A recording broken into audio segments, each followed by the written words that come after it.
Hello everyone, this is प्रीति। स्वागत है आपका आपके अपने यूट्यूब चैनल लेट्स कंपीट में। आज हम डिस्कस करने वाले हैं इंपॉर्टेंट एमसीक्यू। डिस्कस करेंगे लिटरेरी टर्म के ऊपर, जो कि रीट एग्जाम के पॉइंट ऑफ व्यू से बहुत ज़्यादा इंपॉर्टेंट आपके लिए एमसीक्यूज होने वाले हैं। लिटरेरी टर्म आपके सिलेबस में मेंशन है, तो इंपॉर्टेंट है ये एमसीक्यूज को करना। देखो, हम सारे लिटरेरी टर्म ऑलरेडी डिस्कस कर चुके हैं, वो आप प्लेलिस्ट में जाकर के देखें। और जब वो आप लिटरेरी टर्म एक बार अच्छे से समझ जाएंगे कि ड्रामा क्या है, नॉवल क्या है, शॉर्ट स्टोरी क्या है, एलेजी क्या है, उसके बाद आप ये क्वेश्चन करेंगे तो आपके लिए बहुत ईजी होगा। चलिए शुरू करते हैं। Question number 1 is sonnet is. आपसे पूछा गया है कि सोनेट क्या है, तो आपके ऑप्शंस हैं 14 लाइन पोएम है, 20 लाइन्स पोएम है, 5 लाइन्स पोएम है, 18 लाइन पोएम है। अगर आपको अच्छे से आपने सोनेट को पढ़ा है तो आपको पता है कि ये एक 14 लाइन्स लिरिकल पोएम होती है, मतलब ऐसी 14 लाइनों की कविता जिसको गाया जा सकता है। ठीक है, चलिए, तो option number 1 will be the correct answer. Second आपका क्वेश्चन है एलिजी इज। एलिजी क्या है? ऑप्शंस है lamenting poem, happy poem, 14 lines poem, none of the above. तो करेक्ट आंसर इसका होगा ऑप्शन नंबर 1। लेमेंटिंग पोयम होती है, बेसिकली शोक गीत होते हैं एलिजी। तो ठीक है, तो लेमेंट करना बोलते हैं शोक करने को। ठीक है, तो एलिजी होती है बेसिकली आपकी शोक गीत। Question number 3 is the English sonnet has. जो हमारी इंग्लिश सोनेट होती है उसमें बेसिकली क्या होता है?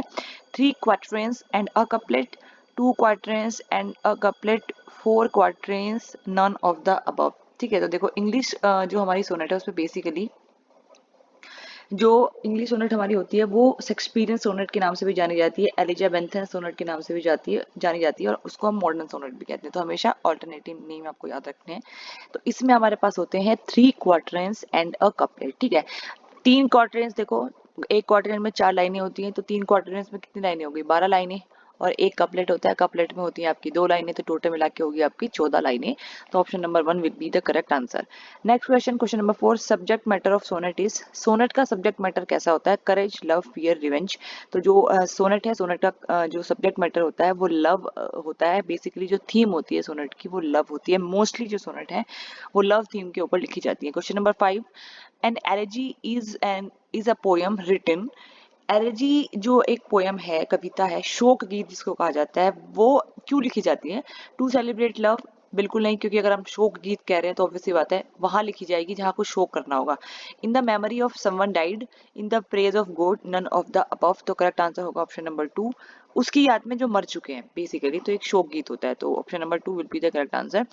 Question number 6 is elegy is derived from the dash word elegos. पूछा गया कि जो एलिजी है वो बेसिकली एलिगोस शब्द से डिराइव हुई है। तो वो जो एलिगोस शब्द है वो आता कहाँ से है? इंग्लिश है, ग्रीक है, फ्रेंच है, इटालियन है। तो जो एलिगोस है वो बेसिकली एक ग्रीक वर्ड है। तो उसका जो करेक्ट आंसर होगा वो होगा ऑप्शन नंबर 2। चलिए नेक्स्ट देख लेते हैं। Question number 7 is sonnet is derive from. Important है, क्वेश्चन पूछा जाता है बहुत बार। सोनेट जो है डिराइव किससे होता है? किस शब्द से सोनेट की उत्पत्ति हुई है? देखो, अगर आप इसको पढ़ोगे तो सब सेम ही प्रोनाउंस करेंगे, sonetto, sonetto, sonetto, none of the above. तो इसमें जो आपको ध्यान रखना है वो आपको ध्यान रखना है कि स्पेलिंग क्या है सोनेटो की। तो एक चीज ध्यान रखनी है, सोनेट में हमारे पास डबल एन आता है, जबकि जो सोनेटो होता है जिससे डिराइव हुई है उसमें हमारे पास डबल टी आता है। तो ये याद रखना। तो उसका जो करेक्ट आंसर होगा वो होगा ऑप्शन नंबर 1। चलिए question number 8, dash is the extreme form of drama. Drama की सबसे ज्यादा एक्सट्रीम फॉर्म कौन कौन सी है? Tragedy, classical drama, comedy, none of the above. तो करेक्ट आंसर इसका होगा ट्रेजेडी। ट्रेजेडी जो है वो ड्रामा की एक्सट्रीम फॉर्म है, मतलब सबसे जो एक्सट्रीम लेवल पे जो ड्रामा किया जाता है वो ट्रेजेडी होती है बेसिकली। ठीक है, stories are big part of. पूछा गया कि जो स्टोरीज होती है वो किसका पार्ट होती है? Horror, romance, drama, none of the above. तो करेक्ट आंसर होगा ड्रामा।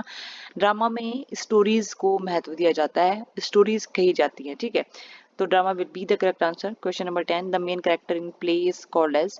जो प्ले करते हैं स्टेज पे, जो उसमें मेन कैरेक्टर होता है या फिर जो ड्रामा करते हैं उसमें जो मेन कैरेक्टर होता है उसको क्या कहते हैं? Protagonist, antagonist, both A and B, playwright. तो देखो, प्रोटैगनिस्ट होता है करेक्ट आंसर। प्रोटैगनिस्ट वो जो आपका मेन कैरेक्टर ऑफ प्ले करता है उसको प्रोटैगनिस्ट कहते हैं। हीरो, हीरो जो बेसिकली होता है ड्रामा में। जो विलन होता है उसको हम कहते हैं एंटागनिस्ट। ठीक है, और both A and be definitely नहीं होगा। प्ले राइट, प्ले राइट उसको कहता है जो ड्रामा को लिखता है, जो लिखने वाला व्यक्ति होता है उसको प्ले राइट कहा जाता है। ठीक है, चलिए next. Person who see the play are called, ऐसे लोग जो प्ले को देखते हैं उनको क्या कहा जाता है। देखो छोटे छोटे से क्वेश्चन आपको लगेंगे लेकिन इंपॉर्टेंट है, ठीक है। अगर आप जो है कभी कभी क्या होता है बड़ी बड़ी चीजें आप याद रख लेते हैं, छोटी छोटी भूल जाती हैं और एग्जाम्स में छोटे ही क्वेश्चन पूछे जाते हैं। तो पिछले साल के अगर मैं रीड के की बात करूँ इंग्लिश पेपर की, तो उसमें मेरे हिसाब से बहुत ही बेसिक जो है चीजें पूछी गई थी। तो कई बार आप बेसिक को स्किप करके हाई लेवल का पढ़ने लगते हैं और पोस्ट बेस लिख दिया जाता है, ठीक है। तो ये चीज आपको ध्यान रखनी है। Person who see the play are called playwright, spectator, protagonist, all. तो स्पेक्टेटर्स कहते हैं दर्शक बेसिकली होते हैं वो जो प्ले को देखते हैं, आपके ड्रामा को देखते हैं। अगर आपको वीडियो पसंद आती है तो प्लीज वीडियो को ज्यादा से ज्यादा लाइक करें, ज्यादा से ज्यादा शेयर करें जो बच्चे रीट एग्जाम की तैयारी कर रहे हैं, और प्लीज मुझे अपना फीडबैक जरूर दे दिया करो। आप लोग फीडबैक नहीं देते हो, ताकि एक मतलब एक मोटिवेशन भी मिलता है और मुझे एग्जैक्टली पता होना चाहिए कि जो आपकी प्रॉब्लम्स क्या है, आपको कुछ समझ आ रहा है या फिर कुछ दिक्कतें आ रही है, तो आप मुझे कमेंट सेक्शन में बता सकते हैं। चलिए, question number 12 is dash is a story written to be performed by actors using speech and movement। Basically एक स्टोरी है जो कि एक्टर के द्वारा परफॉर्म करी जाती है बोल करके और मूवमेंट करके।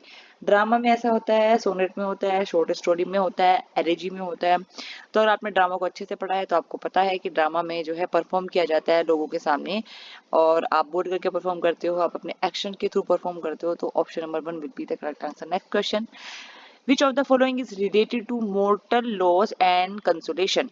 इसमें से कौन सा जो है मोर्टल लॉस और कंसोलेशन से रिलेटेड है। Drama, elegy, short stories, none of the above. कई बार डिस्कस कर चुके हैं। एलिजी में हमेशा जो है वो एक तरीके का शोक गीत होता है, किसी मृतक के ऊपर वो लिखा जाता है। तो ये बेसिकली इसका करेक्ट आंसर होगा option number 2 elegy. A fictional prose tale of no specified length is, ऐसी प्रोज टेल कहानी, गद्य कहानी जिसकी कोई स्पेसिफिक लेंथ नहीं होती उसको क्या कहते हैं। फिक्शनल होती है, पूरी तरीके से काल्पनिक होती है, उसको क्या कहते हैं।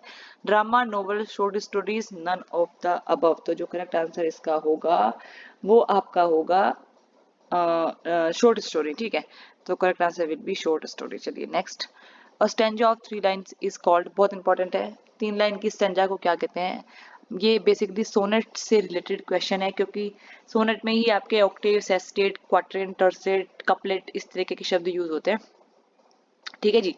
तो हमारा जो करेक्ट आंसर होगा वो होगा ऑप्शन नंबर 3 है ना, तो टर्सेट होगा, ठीक है। 3 लाइनों की जो स्टैंजा होता है उसको हम टर्सेट कहते हैं। तो option number 4 will be the correct answer.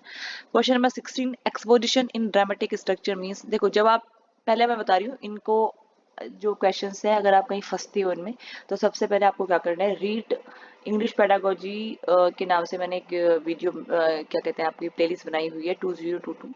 तो वो आप जा करके देखिए, उसमें आप सबसे पहले जो लिटरेरी टर्म है उसको अच्छे से पढ़ना, उसके बाद ये जो क्वेश्चंस है उसी से लिए गए हैं बेसिकली। तो आपको कोई डाउट नहीं होगा और आपको कोई प्रॉब्लम बेसिकली नहीं आएगी, ठीक है। चलिए, एक्सपोजिशन ड्रामेटिक स्ट्रक्चर मीन्स, मतलब ड्रामेटिक स्ट्रक्चर में जो एक्सपोज किया जाता है उसको हम क्या कहते हैं। क्लाइमैक्स, डिनाउंसमेंट, इंट्रोडक्शन या फॉलिंग एक्शन। तो इसको इसमें कहा जाता है इंट्रोडक्शन। इंट्रोडक्शन में बेसिकली एक्सपोज होता है जो ड्रामा है, उसके कैरेक्टर्स, उसकी कहानी, वो सारी एक्सपोज होती है इंट्रोडक्शन में, ठीक है। कैरेक्टर्स वगैरह तो आप इंट्रोडक्शन में ही बताओगे ना, उस वहीं तो आप एक्सपोज करेंगे चीजें पहली बार, वहीं तो ड्रामा खुलेगा जब आप लोगों का इंट्रोडक्शन करेंगे जो आपके ड्रामा में काम कर रहे हैं। तो introduction will be the correct answer. Question number 17, stanza of 4 lines is called. देखो अगेन वही है, सोनेट से दिया गया है, टर्सेट, क्वार्टरन, कपलेट, राइम। तो जो स्टैंजा होता है 4 लाइन्स का उसको हम क्वार्टरन कहते हैं, टर्सेट 3 लाइनों का होता है, कपलेट 2 लाइनों का होता है, राइम का तो कोई सेंस है नहीं, ठीक है। Rhyme is all the way very different thing.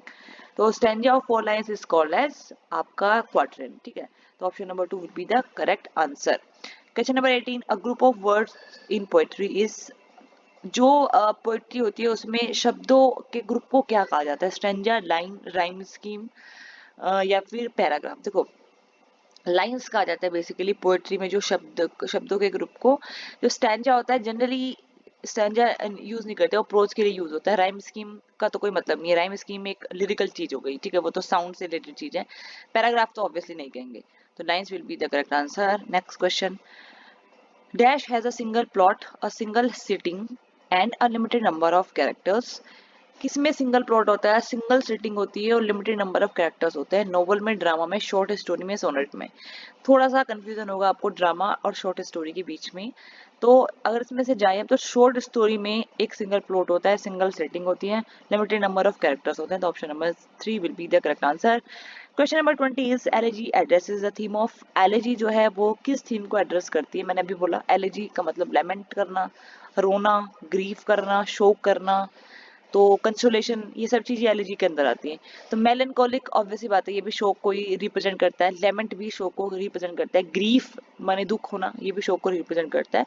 तो option number 4 will be the correct answer all of the above. Question number 21 Shakespearean sonnet usually contains. Shakespearean sonnet में क्या होता है?